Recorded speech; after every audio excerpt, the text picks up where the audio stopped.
बिस्मिल्लाहिर्रहमानिर्रहीम वलक़द यस्सरनल क़ुरआन लिज़्ज़िक्रि फ़हल मिन मुद्दकिर रब्बि यस्सिर वला तुअस्सिर वतम्मिम बिल खैर।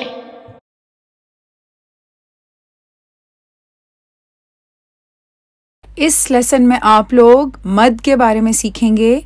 मद का मतलब होता है किसी भी हरकत को लंबा करना। आपने अब तक क्या सीखा था कि हरकत को डर कर पढ़ें। तो इस लेसन में आप लोग ये सीखेंगे कि इन्हीं हरकत को अब हमने कितना और कैसे लंबा करना है। तो ये 3 हरूफ हैं जो कि हरकत को लंबा करने के काम आते हैं। अलिफ, या मद और वाव मद। मुख्तलिफ किस्म की मदूद होती हैं, लेकिन इस लेसन में आप लोग सीखेंगे मद असली जो कि 2 काउंट्स यानी कि 2 हरकत की मद होती है। मद असली को समझना बहुत आसान है क्योंकि फतहा को लंबा करने के लिए अलिफ इस्तेमाल होती है, दम्मा को लंबा करने के लिए वाव मद का इस्तेमाल होता है, जबकि कसरा को लंबा करने के लिए या मद का इस्तेमाल होता है। इसके अलावा आप ये भी नोट करें कि इन तीनों हरूफ के ऊपर कुछ भी नहीं है, तो ये खाली हैं, यानी फतहा के खाली अलिफ, दम्मा के साथ खाली वाव और कसरा के साथ खाली या। 2 काउंट्स की प्रैक्टिस करने के लिए आप पहले एक उंगली खोलेंगी, फिर दूसरी उंगली खोलेंगी। ब, बू, बी, ब, बू, बी, ब, बू, बी, ब, बू, बी। तमाम 2 काउंट्स की लंबाई की मिकदार बिल्कुल बराबर होनी चाहिए। जिस तरह से आपने हरकत को डर कर पढ़ा था, उसी तरह से आपने 2 काउंट्स की मिकदार भी बिल्कुल बराबर रखनी है। आपके लेवल पर ये तब ही पॉसिबल है अगर आप अपनी उंगलियों का इस्तेमाल करें। उंगलियों का इस्तेमाल करते हुए उनके खुलने की स्पीड बिल्कुल बराबर होनी चाहिए।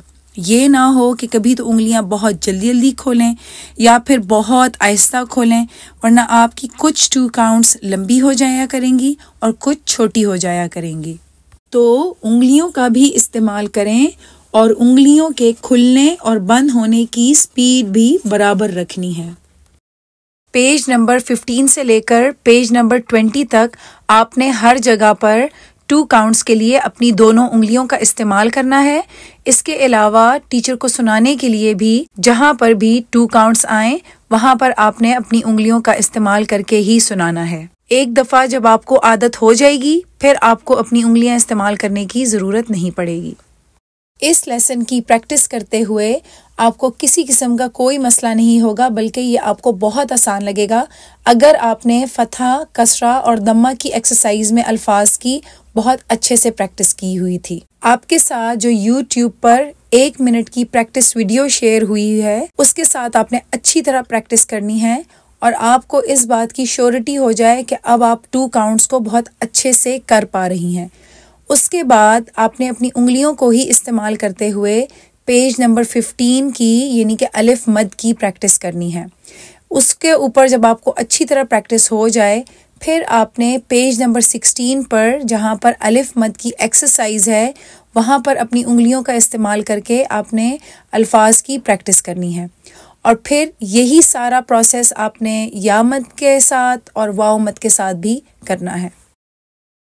ये तीनों अल्फाज कुरान में मौजूद हैं और इसमें ये तीनों की तीनों मदूद पाई जाती हैं, यानी कि फतहा के बाद खाली अलिफ, दम्मा के बाद खाली वाव और कसरा के बाद खाली या।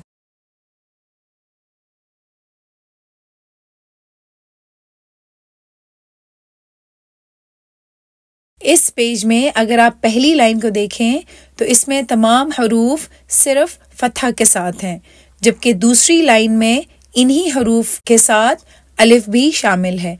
तो आपने इसकी प्रैक्टिस करते हुए इस तरह से करनी है।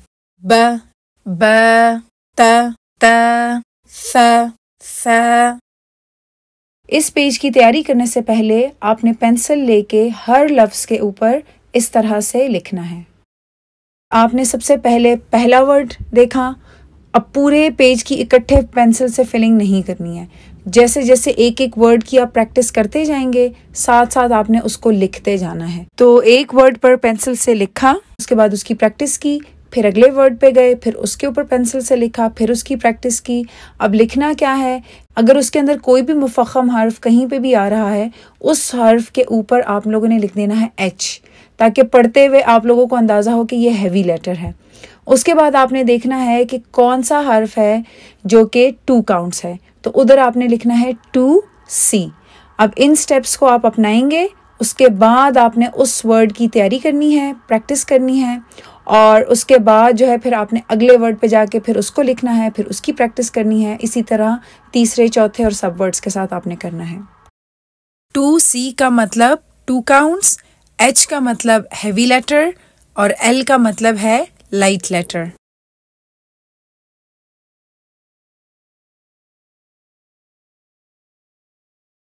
ये वाला तरीका आपने जब लेसन में आप पहली दफ़ा वर्ड को पढ़ रहे हों तो तब प्रैक्टिस करने के लिए इस तरह से करनी है।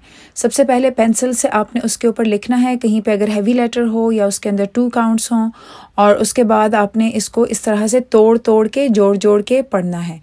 ली, सा, लीसा, नन, लीसानन। हैवी लेटर की जो फतहा होती है उसमें अ की आवाज़ आनी चाहिए, आ की आवाज़ नहीं आनी चाहिए, क्योंकि वो हैवी लेटर है। अब ये जो अ होती है ये कैसे आएगी? ये ऐसे आएगी कि आपकी ज़ुबान पीछे से उठेगी और ज़ुबान के बीच में जो है ना एक डिप सा आएगा, कर्व सा आएगा। और ये दोनों चीज़ें अगर आप चाहते हैं कि आसानी से आएँ तो उसके लिए आपकी टंग एक्सरसाइजेस बहुत ज़्यादा होने चाहिए। जितनी ज़्यादा टंग एक्सरसाइजेस आप करेंगे, जो कि आपको शुरू में बताई गई थी, उतना ही ज़्यादा आपके ये मसल्स कंट्रोल में आएंगे और फिर आपके लिए ये ईजी होगा। अब जिस तरह से आप इन 2 अल्फाज को देखें, इसके अंदर ख और क़ाफ आपको हैवी लेटर्स नज़र आ रहे होंगे, तो इनको आप कैसे पढ़ेंगे?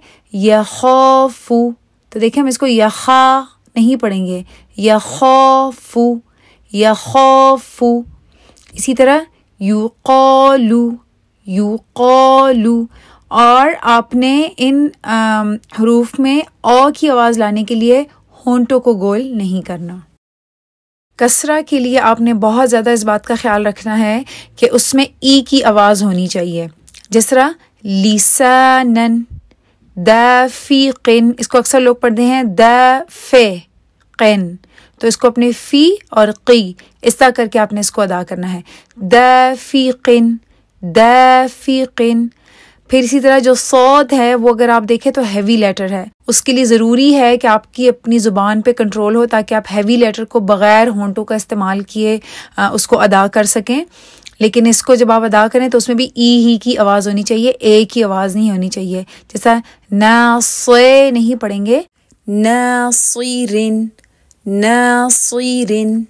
और उसको आपने नासुई नहीं करना, होंठों को इस्तेमाल करेंगे तो फिर सुई की आवाज़ बीच में आएगी। अक्सर बिगिनर्स क्या करते हैं कि वो आखिरी हर्फ की हरकत को लंबा कर देते हैं, ख़ास तौर पर अगर वो आखिरी हर्फ नून हो। तो जिस तरह से ये दोनों अल्फाज हैं, इनको जब आप पढ़ें तो आपने इनकी नून को बिल्कुल इनकी हरकत को डर कर पढ़ना है, क्योंकि ये 2 काउंट्स नहीं है। आमना, काना। इस लफ्ज़ में वाव की अदायगी के लिए आपने होंठों को अच्छी तरह गोल करना है। विफ़ाक़न, विफ़ाक़न। फ़इज़ा टाइप के अल्फाज में अक्सर स्टूडेंट्स जो हैं वो कंफ्यूज हो जाते हैं। वो क्या करते हैं कि वो फ़ा को 2 काउंट्स पढ़ते हैं और ज़ैल तो है ही 2 काउंट्स। लेकिन अगर इसमें आप देखें तो फ़ा के बाद खाली अलिफ नहीं है, यहाँ पे अलिफ जो है उसके नीचे हमज़ा बैठी हुई है, तो इसका मतलब है कि अलिफ जो है वो इस्तेमाल हो रही है, वो खाली नहीं है, उसके नीचे हमज़ा मौजूद है। तो इसलिए फिर आप इस फ़ा को आपने 2 काउंट्स नहीं पढ़ना, बल्कि आपने इसको 1 काउंट पढ़ना है। फ़इज़ा। अगले वर्ड में हमज़ा के बाद एक खाली अलिफ मौजूद है, तो ये वाली अलिफ हमज़ा की हरकत को लंबा करेगी। मआबन, मआबन। लाम अलिफ काफ़ी दफ़ा कुरान में आपको डिफरेंट शेप्स में लिखा हुआ नज़र आएगा। लेकिन अगर लाम अलिफ इस तरह से लिखी हुई हो और उसके ऊपर आपको ये हमज़ा इस तरह से लिखी हुई नज़र आए, लेकिन अगर आप इसको देखें तो ये हमज़ा इस अलिफ से थोड़ी सी पीछे को बैठी हुई है, तो इसका मतलब ये है कि ये वाली हमज़ा हमारी 2 काउंट्स की है। लेकिन साथ में अगर आप इस दूसरे लफ्ज़ को देखें तो इसमें देखें हमज़ा जो है वो इस लाम अलिफ की जो अलिफ है उसके बिल्कुल ऊपर बैठी हुई है, तो ये वाली हमज़ा जो है इसको हम 1 काउंट पढ़ेंगे। तो आपने इसमें गलती नहीं करनी। पहले वर्ड में आपने हमज़ा को 2 काउंट्स पढ़ना है और दूसरे वर्ड में आपने हमज़ा को 1 ही काउंट पढ़ना है जो बिल्कुल अलिफ के ऊपर बैठी हुई है। लआयतन लआयतन लिअहदिन लिअहदिन।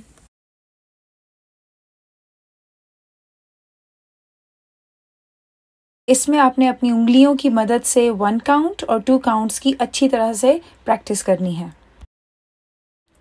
एक्सरसाइज के लिए आपने हर वर्ड के ऊपर लिखते जाना है कि उसमें कितनी काउंट्स आ रही हैं, और साथ में अगर कहीं पे हैवी लेटर है तो उसको साथ में हैवी लिखें, और उसके बाद उस वर्ड की तोड़ तोड़ कर जोड़ जोड़ कर प्रैक्टिस करें। अक्सर बिगिनर्स जब भी कोई लफ्ज़ पढ़ते हैं और अगर उसके शुरू में कोई लाइट लेटर आए जिसके ऊपर फतहा हो तो वो उसको इस तरह से पढ़ते हैं, नई न न य म ब, तो वो सही से मुंह को ही नहीं खोलते हैं।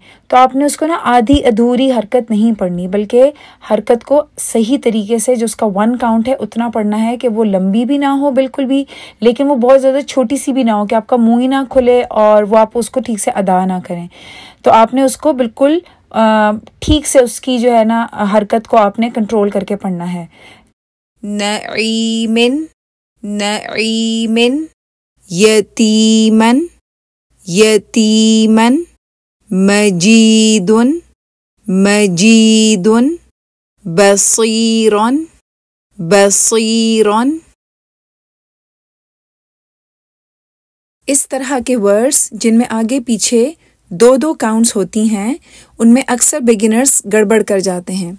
या तो पहली वाली 2 काउंट को छोटा कर देते हैं और दूसरी वाली को बहुत लंबा कर देते हैं, या फिर पहली वाली को बहुत लंबा कर देते हैं और दूसरी वाली को छोटा कर देते हैं।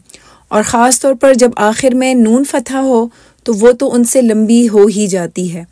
अब आपने ऐसी सिचुएशन में अपनी उंगलियों का ख़ास तौर पर इस्तेमाल करना है ताकि आपकी एक तो 2 काउंट्स सारी की सारी बराबर हों, इसके अलावा जो आपकी काउंट्स 1 काउंट हैं वो भी लंबी ना हों। सीनीना सीनीना।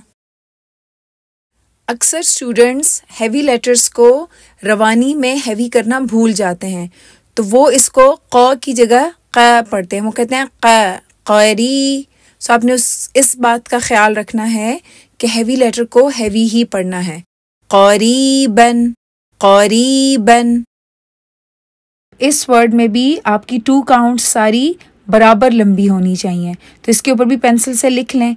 तो इसको अब हम कैसे पढ़ेंगे? ली ली लिहा लिहा लिहा लिहया लिहया लिहयाती लिहयाती।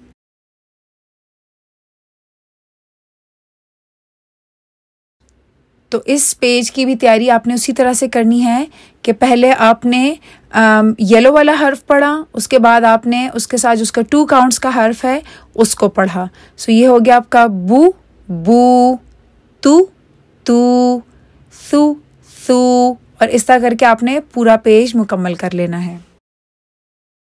पहली दफ़ा इस पेज को पढ़ते हुए आपने हर लफ्ज़ को तोड़ तोड़ के जोड़ना है, और उसके अलावा पेंसिल से लिख लें जौन सा हर्फ इसमें 2 काउंट्स है या जौन सा हर्फ इसमें हैवी लेटर है।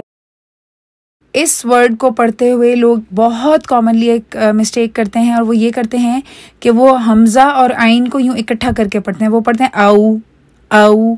तो देखें यहाँ पे ये हमज़ा है अ और फिर आइन है, उसके लिए फिर आपको मिडल ऑफ द थ्रोट में जाना पड़ेगा। अऊज़ु अऊज़ु अऊज़ु। तो इसको आऊ नहीं पढ़ना, अऊ आपकी हमज़ा और आइन बिल्कुल सेपरेट हों और क्लैरिटी से सुनाई दें। इस वर्ड में वाव को अक्सर लोग दम्मा ही के साथ पढ़ते हैं, तो आपने इसका ख़ास ख्याल रखना है। वाव के ऊपर दम्मा नहीं है बल्कि फ़तहा है। होंठों को वाव के मखरज के लिए अच्छी तरह गोल करेंगे, उसके बाद उसकी फ़तहा के साथ अदायगी करके पूरा वर्ड मुकम्मल करेंगे। वदूदुन, वदूदुन। इस लफ्ज़ में अक्सर लोग हमज़ा को सही से नहीं पढ़ते, वो उसको पढ़ते हैं रऊ, रऊफ़ुन, रऊफ़ुन। तो इसको आपने देखना है कि ये देखें इसमें हमज़ा 2 काउंट्स है और रॉ अलग है, वो हैवी है। रऊफ़ुन, रऊफ़ुन। इस तरह के अल्फाज अक्सर बिगिनर्स को कंफ्यूज कर देते हैं, लेकिन आपने कंफ्यूज नहीं होना है, क्योंकि आप लोगों को बिल्कुल शुरू में ही इंस्ट्रक्शंस दे दी थी कि दम्मा के साथ खाली वाव होगी तो ही वो मद कहलाएगी उसकी। तो यहाँ पे अगर आप देखें तो वाव देखें खाली नहीं है, उसके ऊपर एक ज़ीरो बनी हुई है। इसका मतलब ये है कि आपने वाव को नहीं पढ़ना, तो इसको आपने पढ़ना है ऊतू, ऊतू, ऊतू। ये मद असली की क्विक सी समरी है। हरूफ के ऊपर अगर सिर्फ हरकत हों तो उनको हम एक एक काउंट पढ़ेंगे, ब, बू, बी। लेकिन इन्हीं हरकत के बाद अगर आपको हरूफ मद नज़र आए तो फिर आप इन्हीं हरकत को 2 काउंट्स लंबा कर देंगे, यानी फ़तहा के बाद अलिफ और दम्मा के बाद वाव और कसरा के बाद खाली या। तो ये हो जाएगा ब, बू, बी। रब्बना तक़ब्बल मिन्ना